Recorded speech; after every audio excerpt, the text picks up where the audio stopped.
So one of the things that I think all picture books do, but especially SEL picture books, is they give you a wider view of the world, because all of us, no matter how old we are, no matter who we are, we've only lived in a very tiny, small corner of the world. Even if we've traveled and lived in other places, the percentage of the world that we've seen is like remarkably small.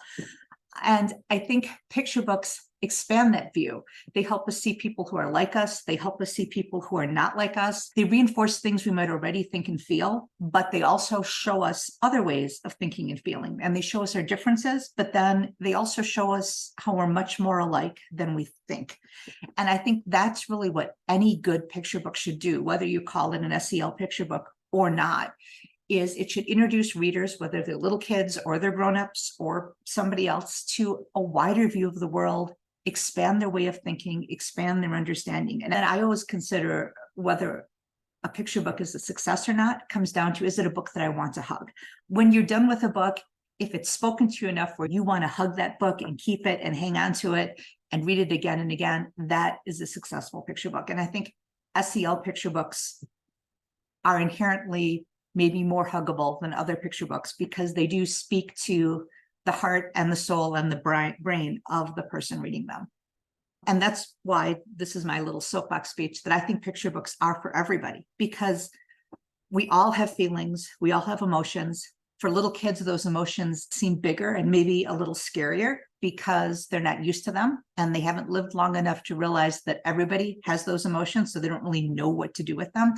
But I think they're also good for adults to remind them of those same things, that the way you're feeling is very similar to the way other people are feeling. And I think all picture books, and especially SEL picture books, really are everybody books. There's not an age limit.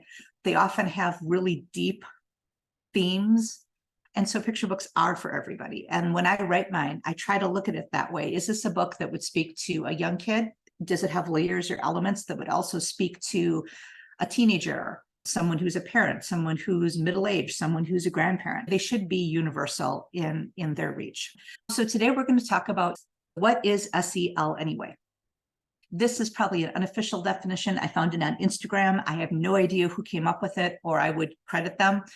But it says, if our teens can do advanced math, speak 2 languages, and receive top grades, but they can't manage their emotions, practice conflict resolution, or handle stress, none of the other stuff is really going to matter.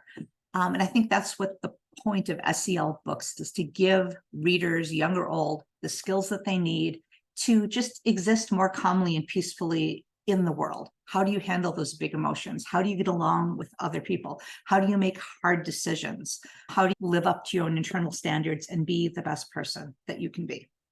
Then there's an official definition from the Iowa Department of Education. Social and emotional learning is the process through which children and adults acquire and effectively apply the knowledge, attitude, and skills to, and then they have 5 bullet points: understand and manage emotions, set and achieve positive goals, feel and show empathy, establish and maintain positive relationships, and make responsible decisions. And I think if you think about the picture books that you know and you love, those 5 things, you're going to find at least one of them in almost any picture book. Really, I would have a hard time thinking of a quality picture book that didn't at least hint at one of those things. And I think just knowing that list of 5 things, can give you a zillion ideas for picture book manuscripts. Another website, Panorama Education and Castle, had some questions for each of these that I thought were really cool, because I think they drive picture book ideas and they help you understand a little bit more about what social and emotional learning is. And they came up with these for teachers, but questions that kids might ask: how am I feeling and why? When am I at my best? When do I feel angry? What kind of person do I want to be? What stresses me out, and where do I fit in?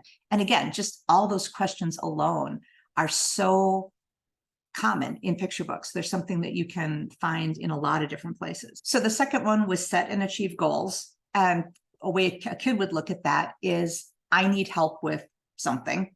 Who do I know who could help me? It might take time, but I can learn this, which is that whole growth mindset concept that's very popular in education these days. And then I need a break right now so I can get back on track. And those, again, are all things that there are picture books about, and there could be picture books about. The third bullet point was feeling and showing empathy. Questions like, I wonder how that made so-and-so feel. How would I feel if I were in that situation? What is that other person thinking? They seem sad right now. Maybe I should do something. And my family does it this way. What does your family do? And again, just like getting picture book ideas, just flipping through this list. Number 4 was building relationships. When you do this, it makes me feel a certain way. Can you tell me more about whatever? I disagree with you because, and what did you mean by whatever? And then making responsible decisions. How will this decision impact others? Is it worth it? Why do I want to make this choice? Will this decision help me? And what could I consider instead? Just good background information to have as you're thinking about the type of books that you might want to write. So what SEL isn't? It isn't woke. It isn't promoting an ideology. It's not indoctrinating students. And those are things you occasionally hear when people who are doing book bans and all that kind of thing are objecting to particular books, usually books about race, romantic relationships, or religion. But what SEL does is it helps readers understand themselves and others better so they can function more effectively in the world. And I think that's my favorite definition of what SEL is. They understand themselves and others better so they can function more effectively in the world. And I can't imagine a parent or an educator who wouldn't want their students to do exactly that. So why do we need SEL stories? They make readers think, they make readers feel, they expand awareness, and they start conversations. And those are all wonderful, marvelous things for a book to do. It's very hard to hate people of a certain kind when you've just read a book by those people. SEL books help readers because the stories remind us that we're more alike than we think. We all want someone to love. We all want someone who sees us. And we all want a reason to hope. And SEL stories give us that. And this is all me. And this is what I keep in mind when I'm writing an SEL book.